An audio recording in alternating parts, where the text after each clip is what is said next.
Bapak badannya mau agak ke sini. Madep. Nah.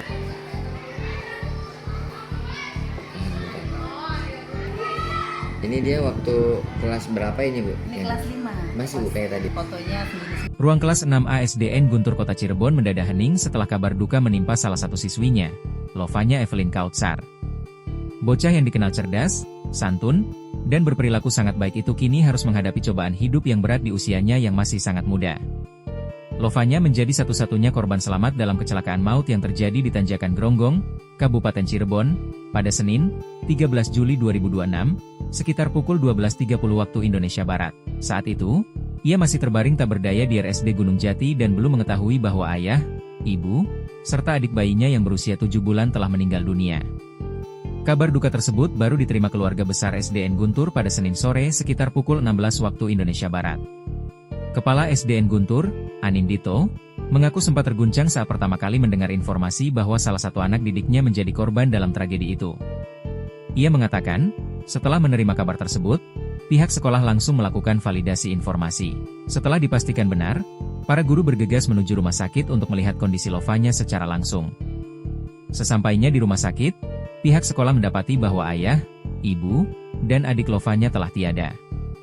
Sementara Lovanya sendiri masih menjalani perawatan dengan kondisi luka serius. Di mata sekolah, Lovanya dikenal bukan hanya sebagai siswi biasa, tetapi juga anak yang berprestasi dan memiliki budi pekerti yang sangat baik. Anindito menyebut seluruh guru sangat terpukul karena tidak menyangka siswi tersebut harus menghadapi cobaan seberat itu. Sebagai bentuk kepedulian, para guru SDN Guntur langsung bertakziah ke rumah duka di Desa Sukarasa, Kecamatan Dharma, Kabupaten Kuningan, pada Selasa pagi pukul 7.30 waktu Indonesia Barat. Ya, jam 4-an, jam 4. Kemudian dari situ saya mencari tahu ke wali murid yang lain waktu yang kelas 5 itu. Saya telepon Mama Jidan waktu itu ya. Terus dari Mama Jidan katanya dapat kabar butuh darah, akan ada tindakan amputasi. Nah, karena saya merasa waktu itu darah saya A, ya butuh darah A, katanya A+. Hanya saya nggak tahu itu darah saya apa, jadi saya inisiatif ke rumah sakit seperti itu. Jadi saya lihat kondisi anaknya di rumah sakit. Awal kali mendengar itu di sekolah ini siapa Bu yang mendengar bahwa kayaknya kecelakaan gitu? Itu di Bu Ingrid dari Mama Ijan. Ya. Dan itu langsung identifikasi bahwa yang Terus kecelakaan itu saya tanya ini Fanya. kabarnya betul nggak? Saya kan telepon Mama Jidan, telepon yang lain gitu ya, yang kelas 5-an nih orang tua orang. Belum ada kabar kan, soalnya di grup juga, di grup yang wali murid kelas 6-nya ya, namanya belum ada kabar, sepi gitu di grupnya. Nah saya telepon tuh Mama Jidan, terus kata Mama Jidan, ini saya dapat informasi dari saudaranya, nih Bu langsung ke PMI aja atau ke rumah sakit karena butuh darah AA+ seperti itu, dari keterangan dari Mama Jidan. Artinya informasi itu sudah langsung spesifik ya Bu, bahwa yang kecelakaan itu Fanya gitu ya Bu.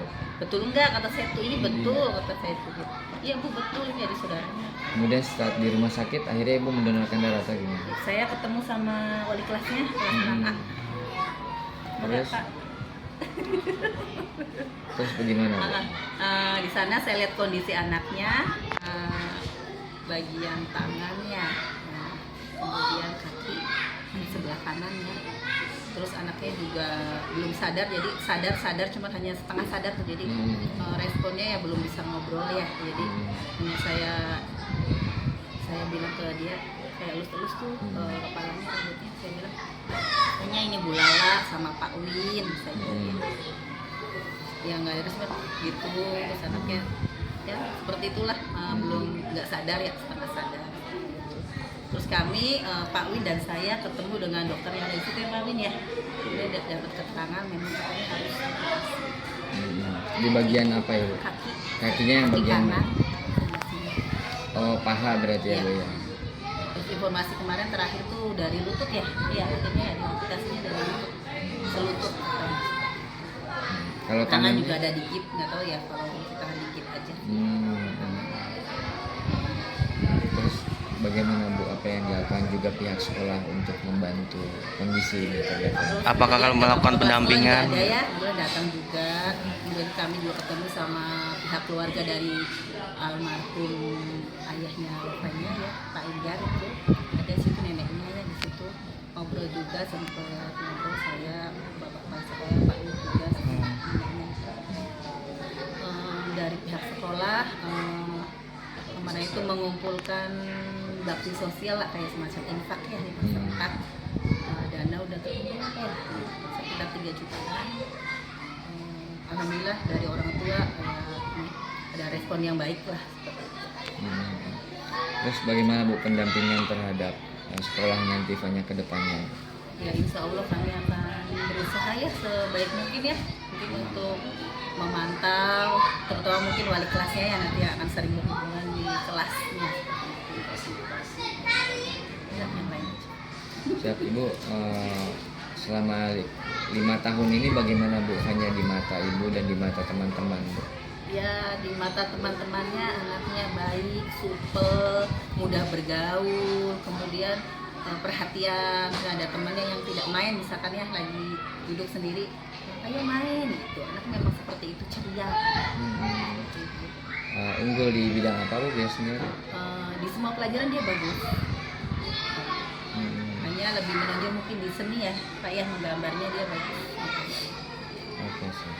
Bu, nanti misalnya udah pulih, apakah ada pihak sekolah melakukan skema pembelajaran khusus Bu buat Fanya gitu? Tahu ya. Atau hak-haknya mungkin nanti di Ya mudah-mudahan bisa daring atau bagaimana nanti. Hmm. Apa